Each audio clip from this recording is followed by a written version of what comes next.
Okay, thanks everybody for joining today. We're going to get started. So this is our 12th webinar, and it's been a while since we had our last webinar, but I think it'll be worth the wait. We have a great lineup for you today. So before we get started with the webinar, just a couple of housekeeping rules. So we are recording this webinar, and I'm going to try the best that I can to have everybody that's participating on mute so that we don't disrupt the conversation that we have happening. If you have questions, use the chat. You can send it to me directly, or you can send it to the group, and we'll try to get to as many questions as we can, either during the presentation or at the end. We've left time to be able to have some live question and answer. Also, during this meeting, there are 3 Zoom surveys that you'll be asked to participate in. One simple question. All the answers are anonymous, so please look for those and please respond accordingly. You'll only have about 30 seconds to respond to those questions when we put those up. So with that, I would like to introduce Dr. Randy Martin. Sorry. Whoops. Yep. Thank you. Dr. Martin, please take over. Thanks so much, Damon. Good to be with you and my colleagues here and you in the audience. This is going to be a great learning experience. You know, in the 1960s, when I began my training in medicine and cardiology at Stanford, there weren't a lot of options. We didn't think about patients living a long time, and we just were trying to think about replacing the valve, and it was predominantly mechanical prostheses, although tissue Hancocks came along. But so now, with really draconian changes in the approach to aortic valve disease, we really should be looking at the lifetime management of patients. We're going to be thinking really about non-elderly patients with aortic valve disease and look at what your thoughts are, how we approach those, and what the future concept should be. So thrilled to be joined by a good friend and a fabulous surgeon, Dr. Marcus Crane.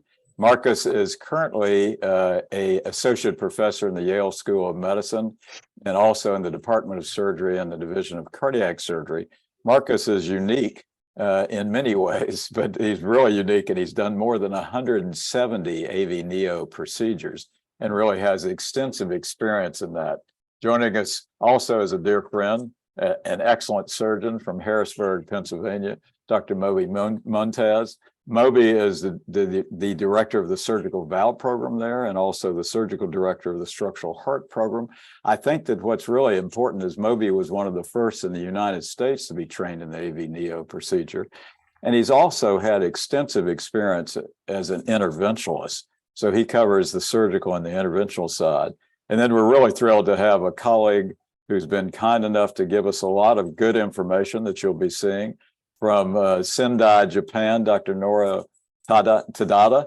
He's an interventional cardiologist.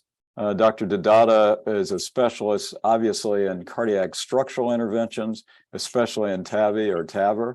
And he and his group at Sendai do over 300 TAVRs a year. So he's going to give us some great insights.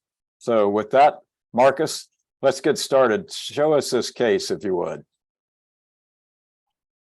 Yeah, Randy, thank you very much for this wonderful introduction, and to give this webinar a little bit of a real scenario and a real frame.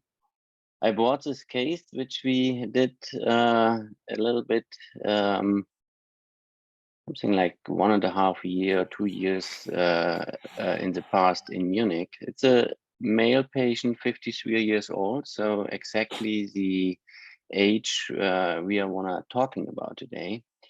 He's very active in his lifestyle, is currently still a rock climber, goes 3 to 4 times a week to the gym, and experience worsening of shortness of breath and reduced physical activity, what was really dramatic for him because he was really very active. So you can see on the left side, and Randy, most likely you can interpret that much better than me, but you can see a bicuspid aortic valve with at least 2 raphe and a very small opening area with a large annulus. Yeah, so this is fabulous transesophageal image, Marcus, with calcification, a lot of calcification in the fused non and right cusp. And you're right, it's got a really small orifice. And in this case, the mean pressure gradient was 68. So all of that is an indication to go for surgery. And the question we want to discuss today is how to do that, what to offer to this patient, and what are his options to choose. And I assume, Marcus, that he didn't have any valvulopathy or any other concomitant findings. No, not so far. You could go ahead. Just isolated aortic valve. So it's interesting because, you know, in 2019, when the FDA approved TAVR for low-risk patients, it was really independent of morphology. So they didn't pay any attention to it. And we really we don't currently have a randomized trial comparing TAVR to SAVR in this age group. But Marcus, you think there are approximately about 10,000 patients or more who require BAV surgery in the US, is that correct?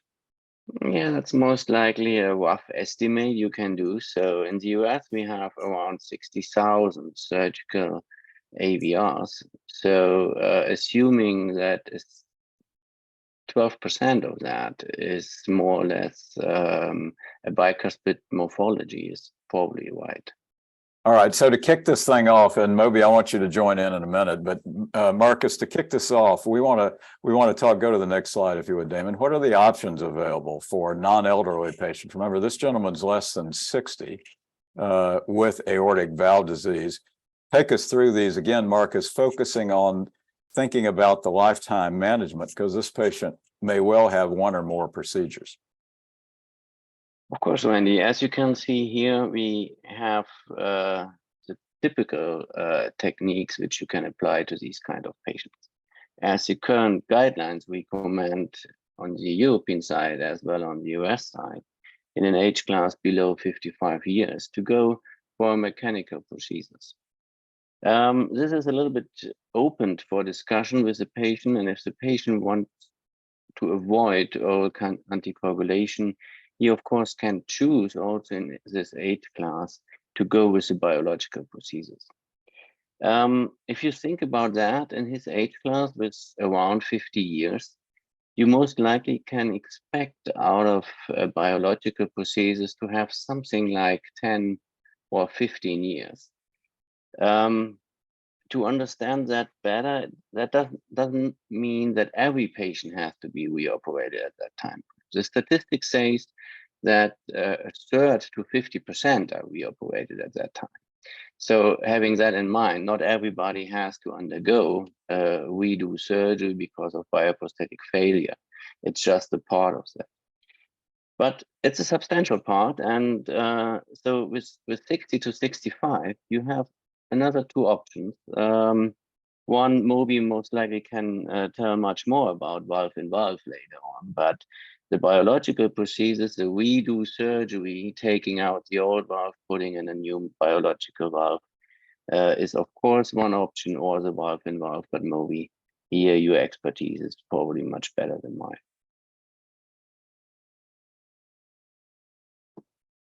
Moby, you want to say something to the alternative? Yeah. Hey, thank you for having me on this webinar. Good to see you, Randy and Marcus. Moby, good to see you. Everybody else. I saw a glimpse of Taka there for a second. I haven't seen Taka in years. But, you know, this is the kind of patient that when we were doing several hundred surgical AVRs in the beginning of the randomized trials for moderate risk and low risk at our center, we still did not have good solution to, and even today, we do not have a good answer for these patients. Obviously, having a mechanical valve is one option, but in central Pennsylvania, I don't find many patients who are eager to take warfarin.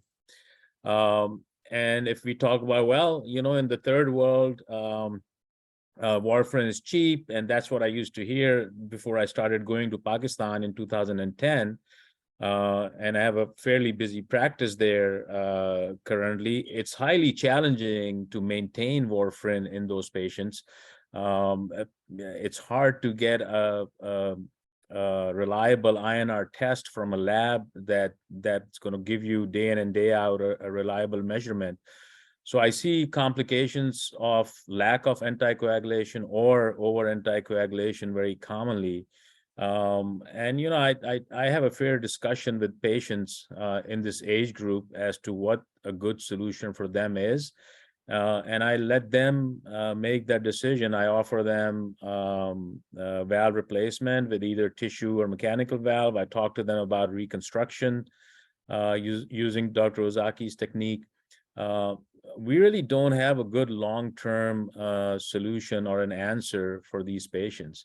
I think the valve-in-valve procedures work well, but again, we currently do not know the durability of the TAVR valves.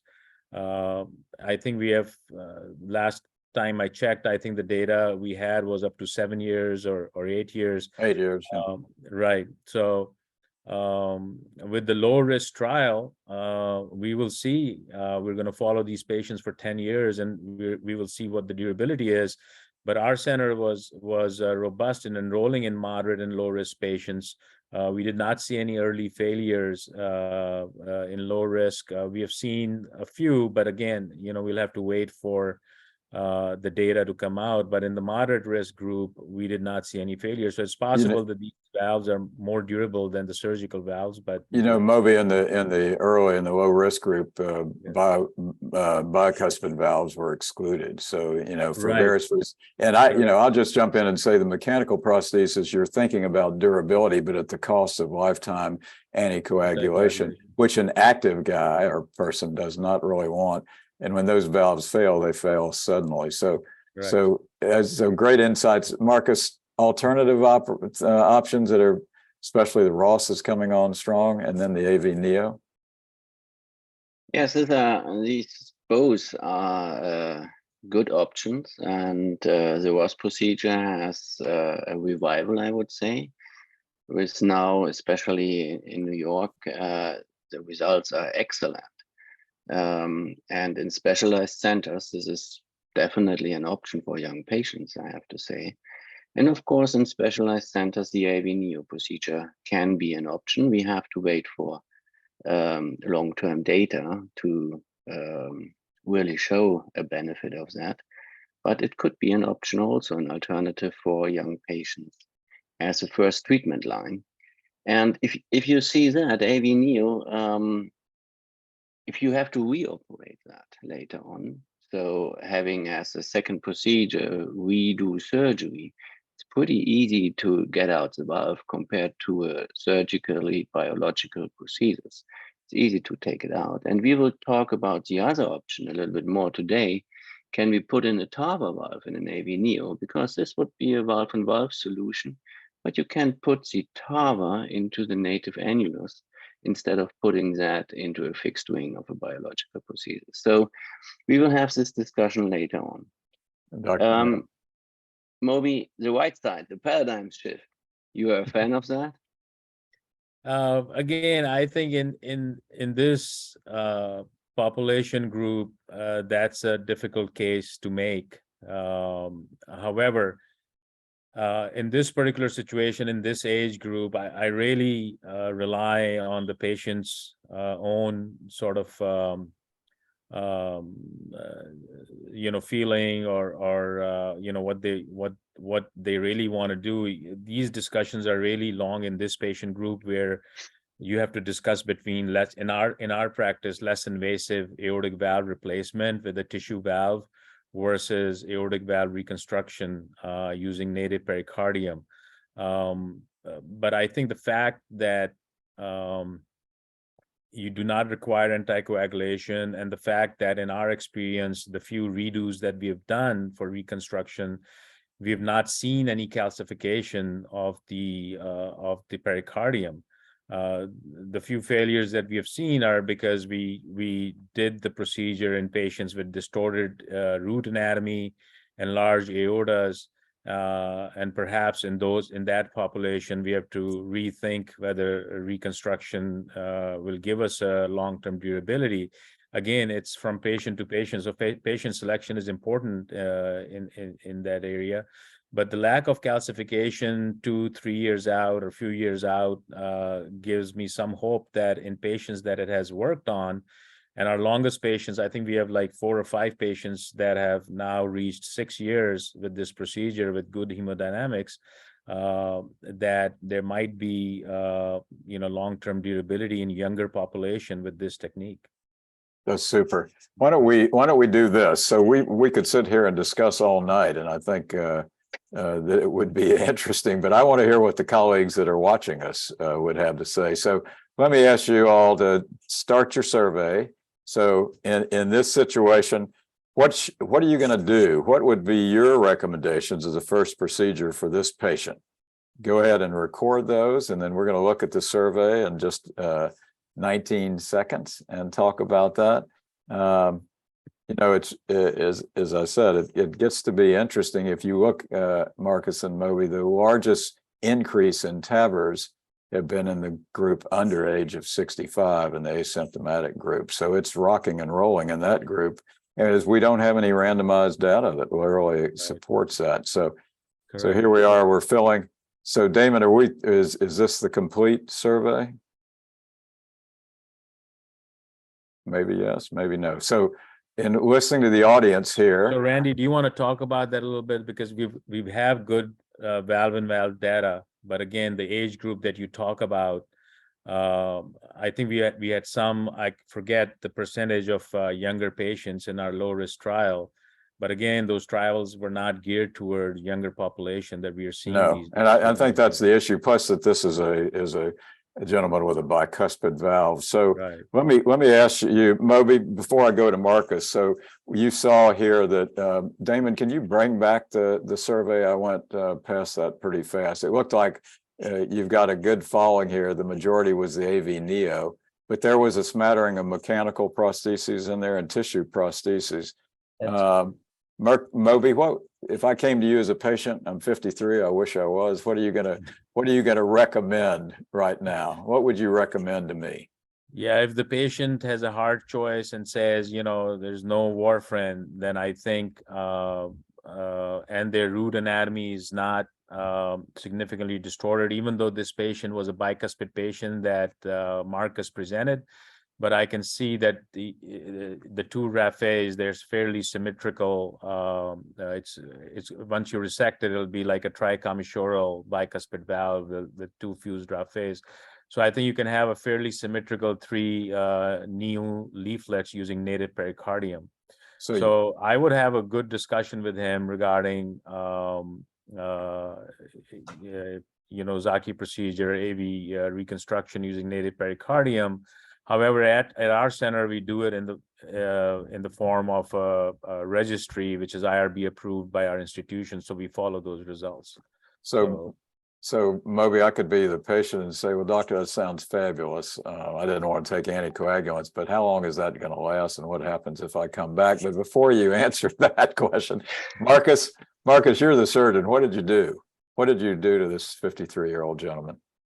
Yeah, so we have had a long and fair discussion, as we have had with all patients who are in this age group, and this patient decided for an AVNeo. We did an AVNeo.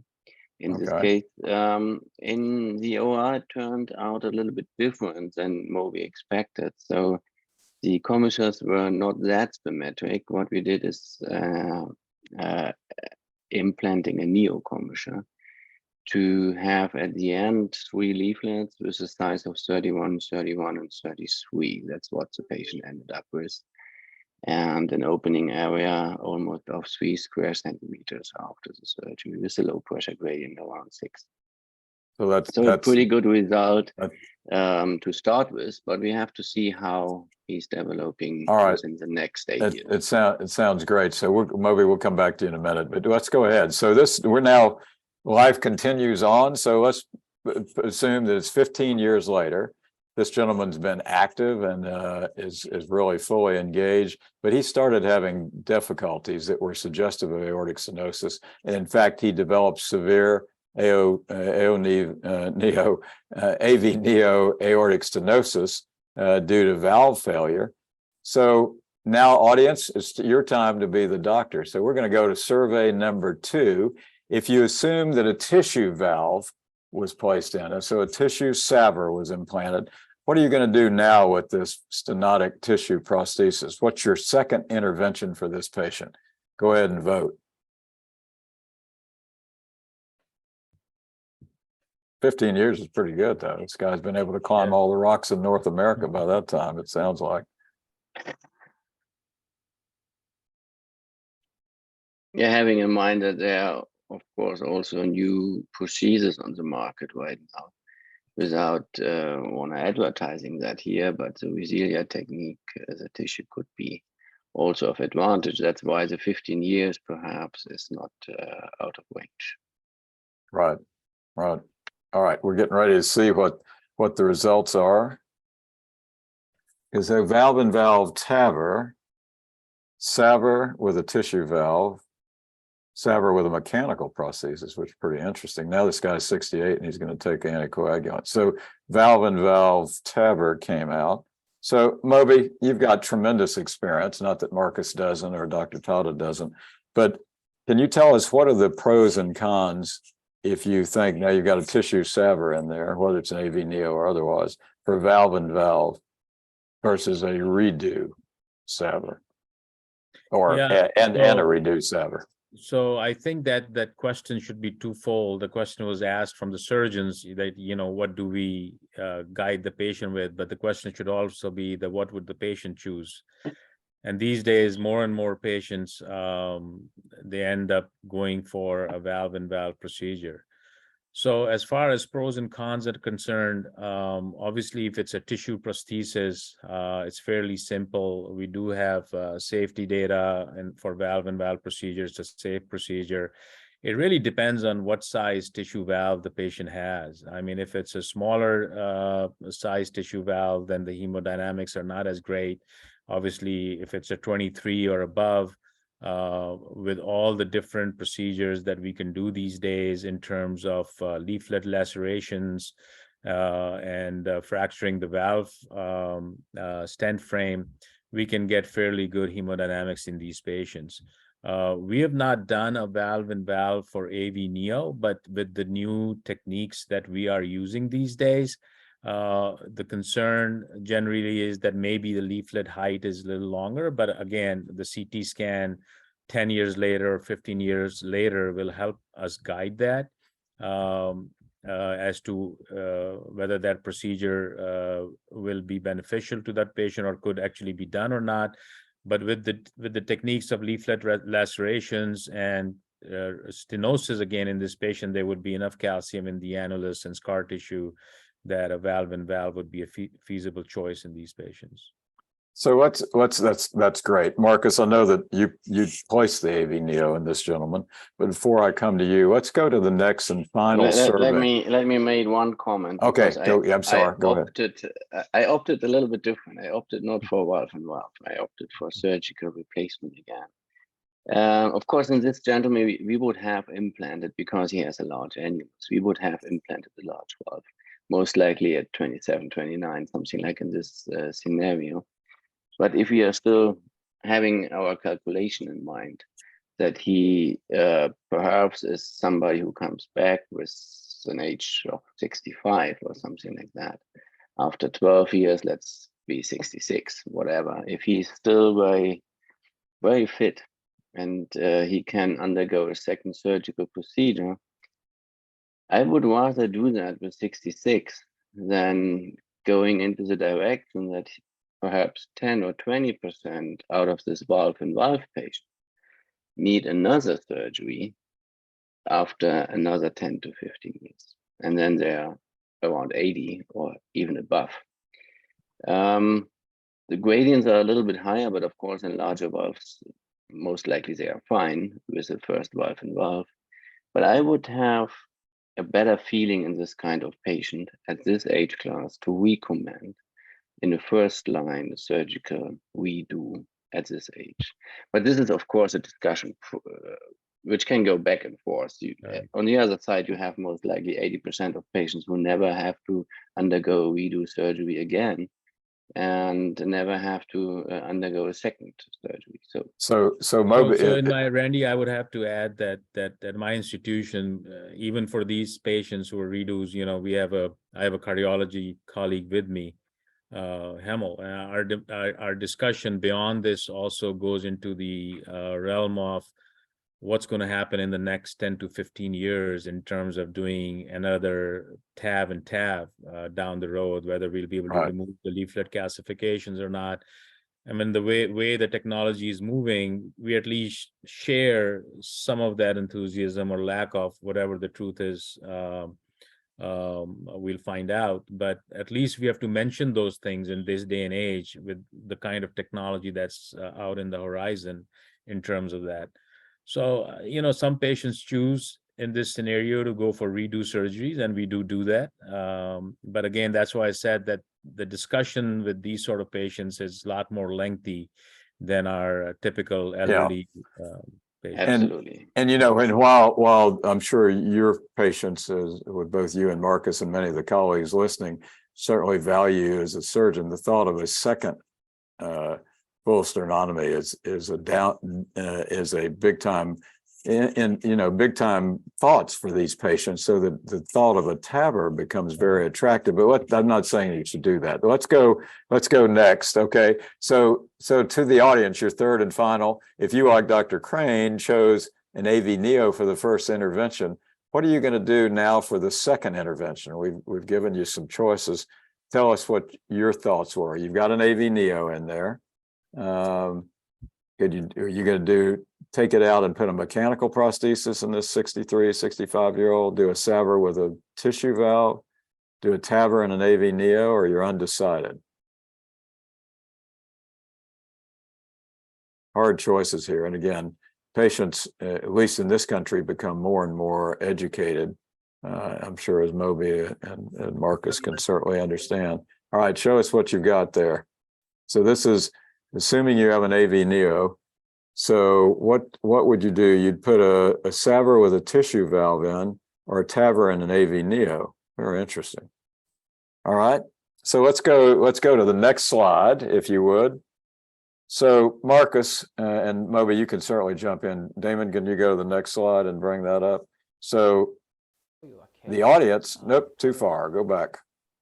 What are the pros and cons of a SAVR after an AVNeo or a TAVR after an AVNeo? And Marcus, why don't you give us your thoughts before we ask Dr. Tata to give us his experience? So we don't have a lot of evidence for the TAVR after AVNeo. Your thoughts, Marcus? Yeah, just to keep it short, as I mentioned already in the beginning, if you do a surgical aortic valve replacement after AVNeo, what is the beauty of that is to get out the valve is very easy. You don't have to explant the biological procedures, which sometimes can be a little bit of a pain. And in this case, you just cut out the leaflets and you are good to go.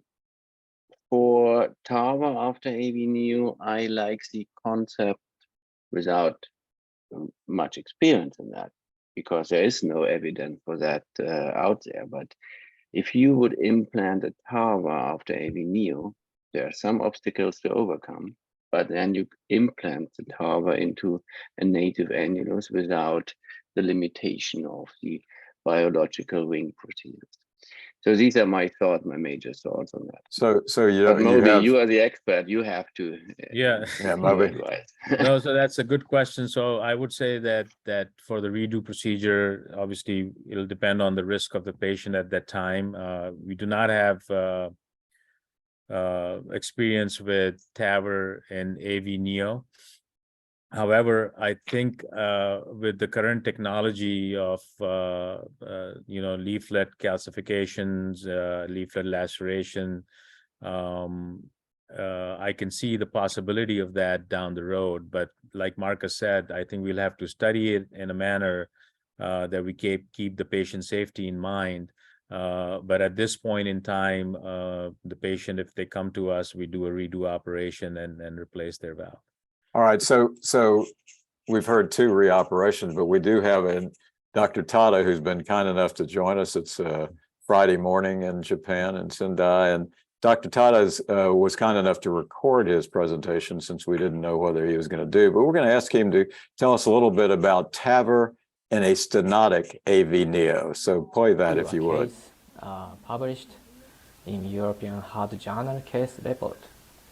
The patient is 80 years old lady, and heart annulus diameter was 70 millimeter. This is simultaneous pressure measurement during TAVI. It showed severe aortic stenosis. And this is CT and TE. The leaflet were elongated and thickened and marginally calcified. Their mobility was decreased. That produced severe stenosis, aortic stenosis. The valve leaflet was sufficiently long to reach the both coronary artery. We measured the aortic complex using CT. Annulus size was 335 millimeter square. Then, according to the sizing chart of SAPIEN 3, it is a border size zone of 20 millimeter and 23 millimeter valve. The coronary height was 12 millimeter in right and 12 millimeter in left. In general, lower than 11 millimeter is thought to be high risk of coronary occlusion. However, the both sinus of Valsalva and the STJ is small and the leaflet is long. So we consider that this is a high risk of coronary occlusion, and we performed TAVI under coronary protection. This is just before valve implantation. This is SAPIEN 3 valve, 23 millimeter. We protected both coronary arteries. This is right, this is left. This is autography after SAPIEN 3 implantation. Both coronary artery was patent. Aortic regurgitation is mild.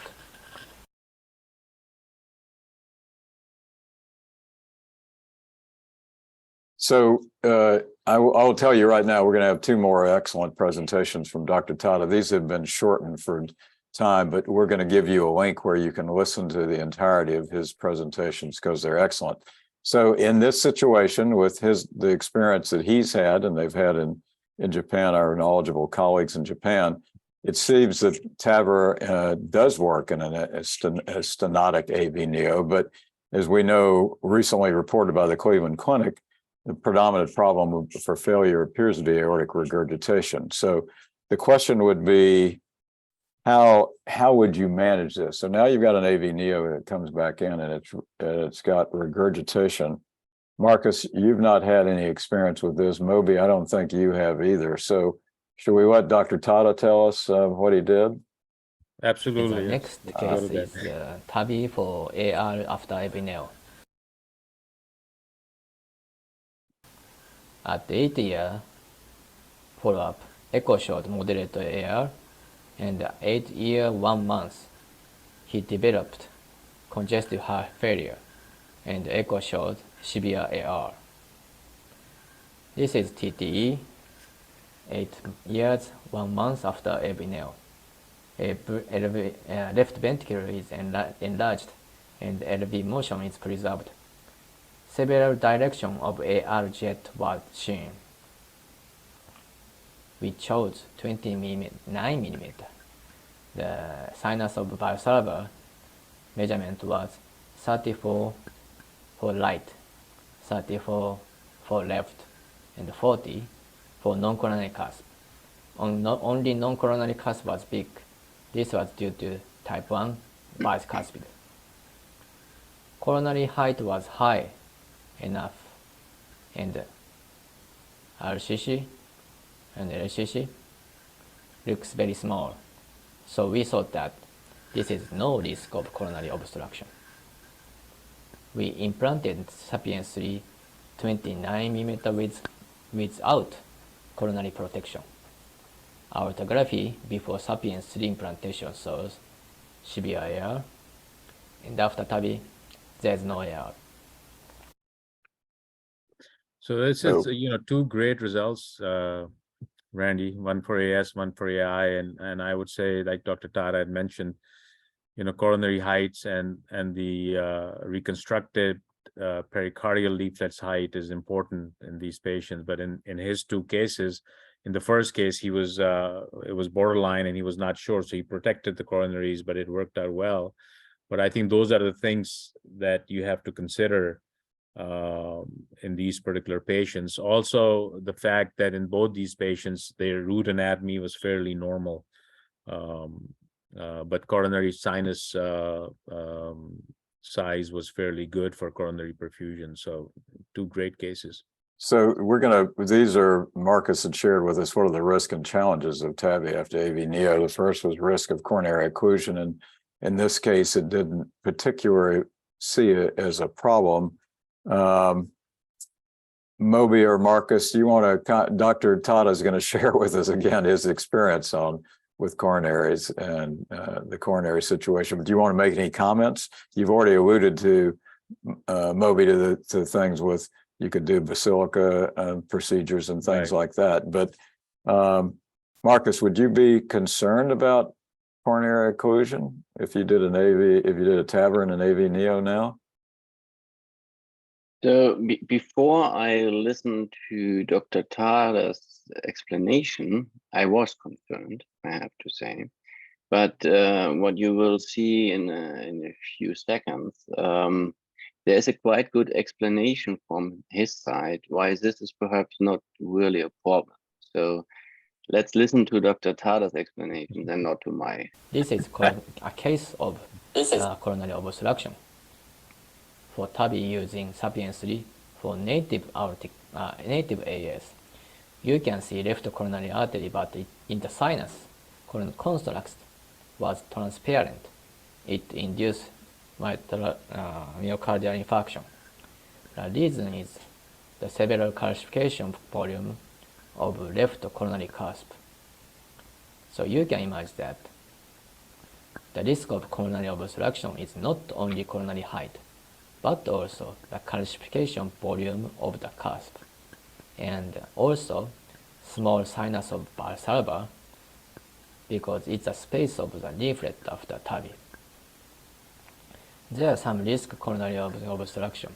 This prediction model was published recently and said that coronary obstruction, if cusp height is over than coronary height, and virtual valve to coronary distance is less than 4 mm, or culprit reflect calcification volume is over than 600 m3.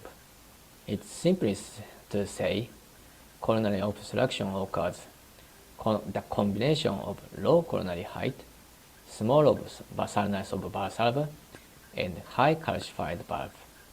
I can say TAVI for AVNeo itself is not a risk of coronary obstruction because leaflet is not calcified. So risk of coronary obstruction for TAVI after AVNeo, I think it's not in general, it's not a risk of coronary obstruction because leaflet is longer but less calcified in general. In contrast, we need to consider about the size of sinus of Valsalva and STJ. And if there is high risk of coronary obstruction, we can manage, assess, and overcome because we can do the technical management such as coronary protection and bailout stenting. It's an excellent presentation again, Dr. Tata. It seems counterintuitive to me, but I'm not an interventional cardiologist or surgeon, but it seems that you've got these leaflets that are longer in the AVNeo, and it seems counterintuitive that you would not, just thinking about it, would not have obstruction. But Dr. Tata gives some excellent information. Marcus, Moby, your thoughts? Yeah, I mean, I think what these two cases tell us is that obviously we have to be methodical and careful in terms of determining on the TAVR CTA whether anatomically the procedure is doable or not. And in patients who are higher risk, this may be a procedure that we might be able to do at our institution with the current technology that's available to us. And lastly, that if the patient, if the patient is still low risk, 10, 15 years later after the original procedure, a redo operation is very safe. And, we've had great results with that at our institution. Marcus, your thoughts? Yeah, also congratulations, Dr. Tada. These are really, really fantastic cases. And it is very, very important at this point that you share these information with the audience and the surgical world out there and the cardiology world, that they start at least thinking about that this could be a good strategy to have also TAVR after AVNeo. And especially I like your thoughts about coronary occlusion, because the volume of calcification, and in both cases you can see that calcification is not really a big issue of this valve. In your first case, for me, it looks a little bit crowded, what I have seen in the annulus. It looks like a little bit too much leaflet material in total. And there are some calcifications, but it has nothing to do with the calcified aortic valve. And your second case shows that even more prominent, that there were almost no calcifications, leaflets were mobile. So in both cases, you do not have this problem of calcification in the leaflet. And if you have let's say a coronary height which is high enough, then there shouldn't be any risk of coronary obstruction in this scenario without calcifications and with a good coronary height. There's another thing to think about if you have aortic valve regurgitation, and in the Japanese population, this is most likely easy. Your annuli are very small. But if you go for our case, a 53-year-old with a most likely 29 millimeter annulus, you are getting a little bit limited what kind of valve you can put into that, what kind of TAVR valve, if there are no calcification.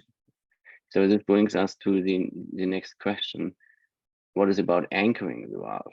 Is that, Moby, what is it? What are your thoughts about that? Yeah, I think in the US case, population. Yeah, no, that's true. I think if the lesion is pure AI and there's not much calcification, that's something that we'll have to study on the CT scan.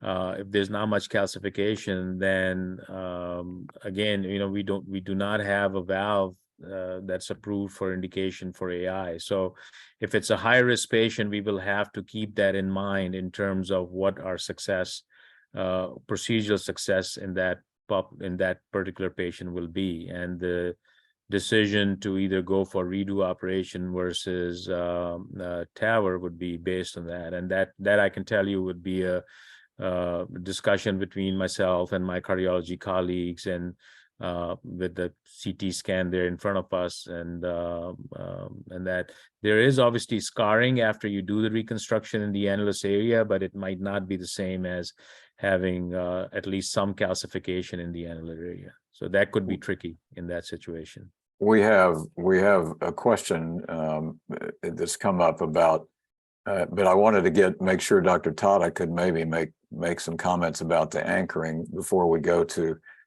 some thoughts that Marcus and others have had. But the question is, what about pacers in Dr. Tada's patients? In other words, was there any risk for or any occurrence of the need for pacemaker in the AVNeo patients that had TAVRs that you pointed out, Dr. Tada?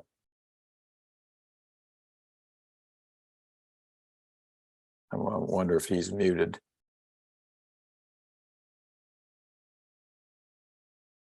I saw him move, so I know he's alert and active. I see him moving too.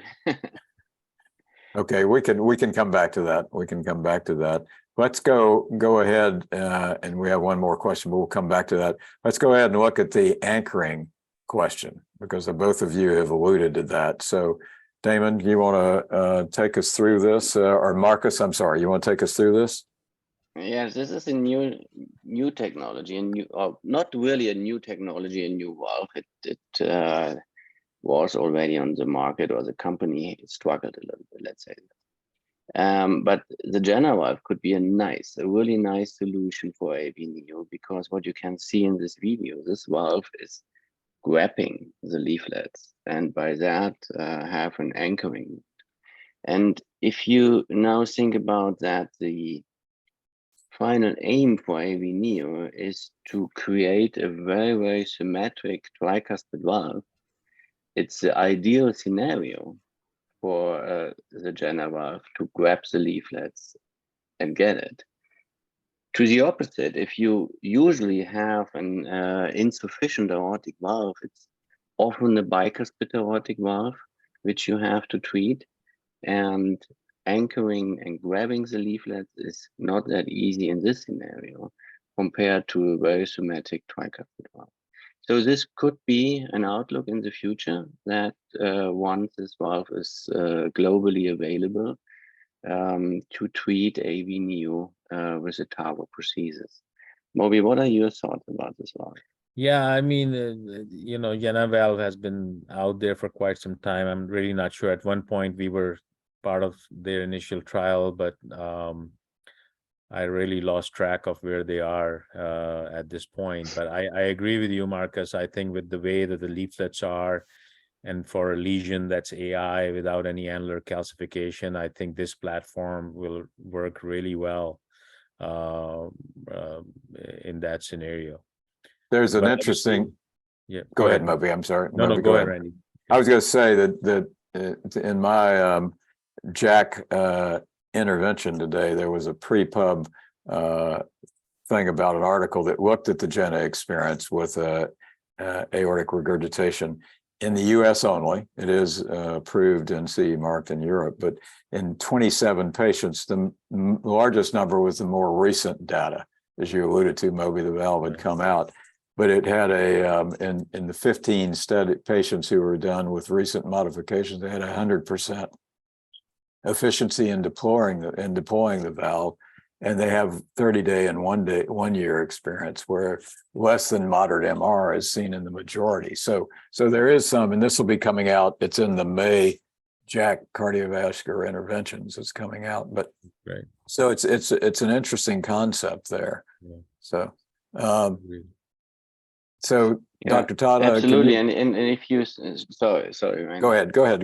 If you think about this technology of grabbing the leaflet, this would most likely also avoid coronary occlusion, because you don't get them towards the wall, and you don't put them towards the coronaries.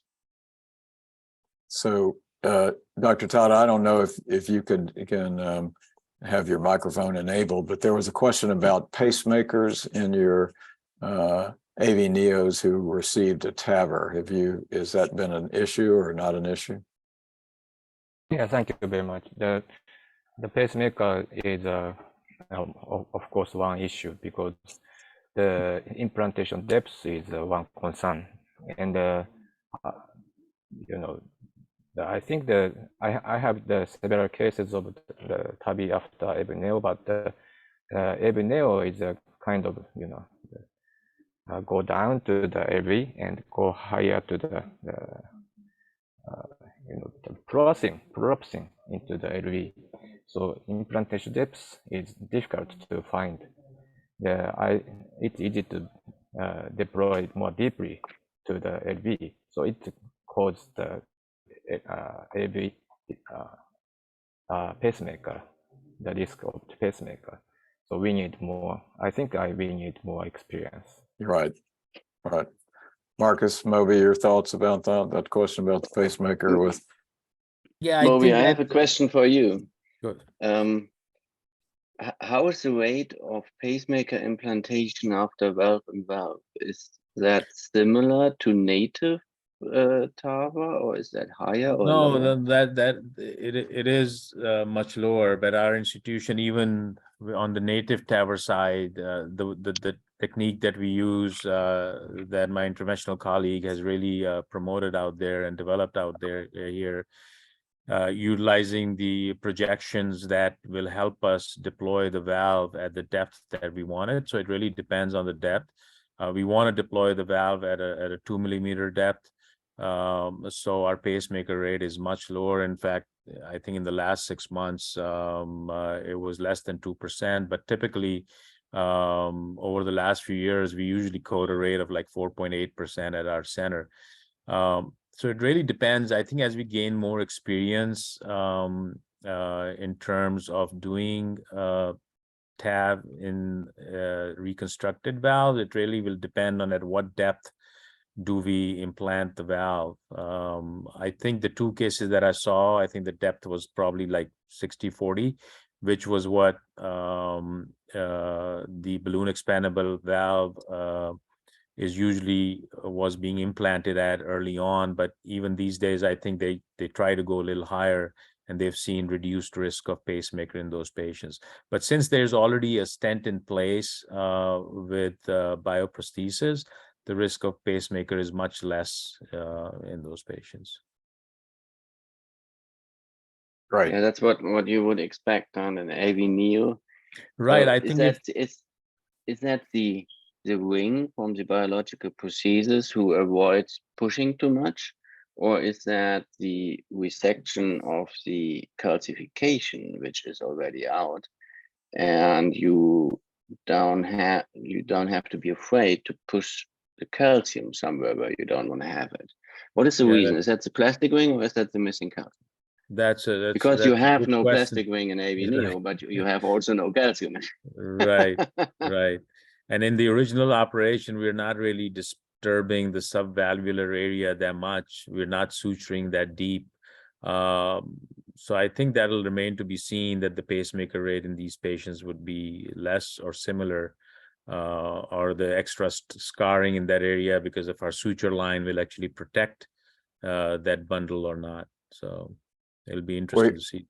We would like you to submit your questions in the chat. We have a great question here.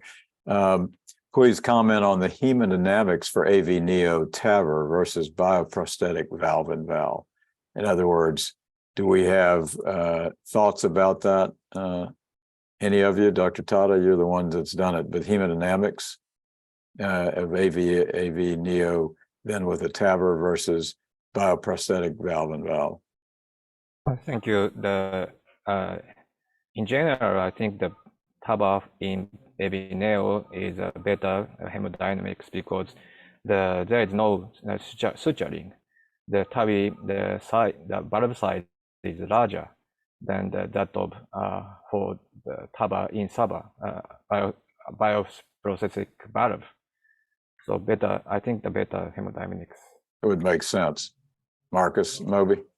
Yeah, I think that you don't have what Dr. Chu is asking is basically probably alluding to the fact that there's already a stented valve in place and you're putting a TAVR inside it. So you might be limited somewhat, despite that you might be able to fracture the stent frame, but you might be limited in terms of what size valve you're able to put in. Whereas in a AVNeo case,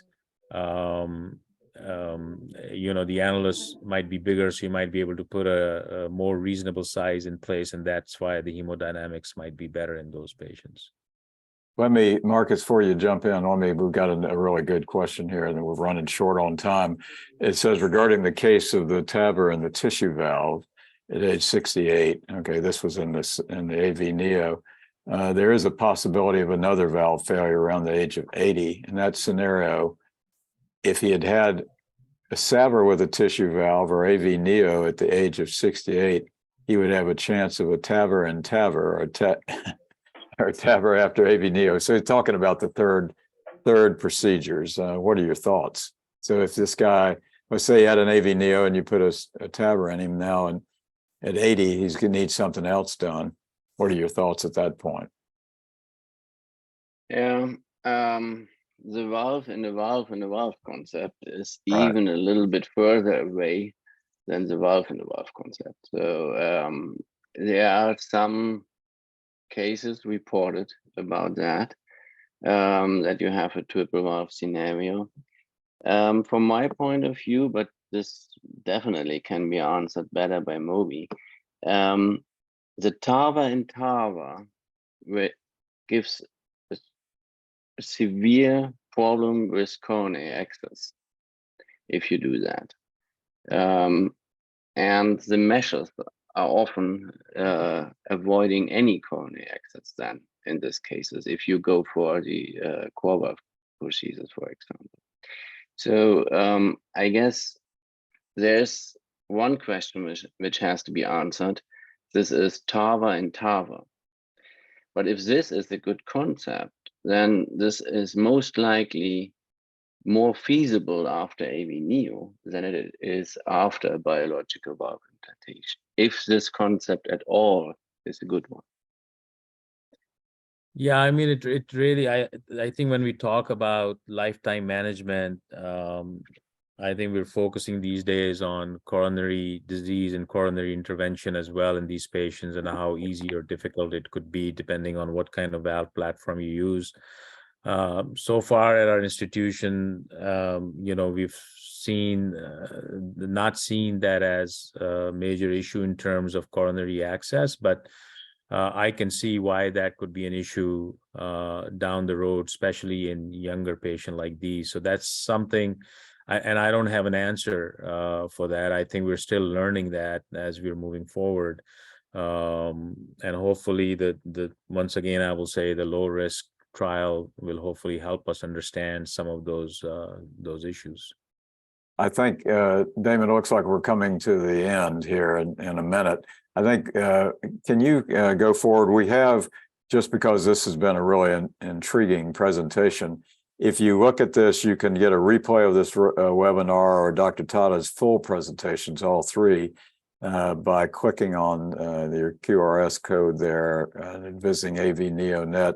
Dr. Tada, we want to thank you. Your expertise was valuable.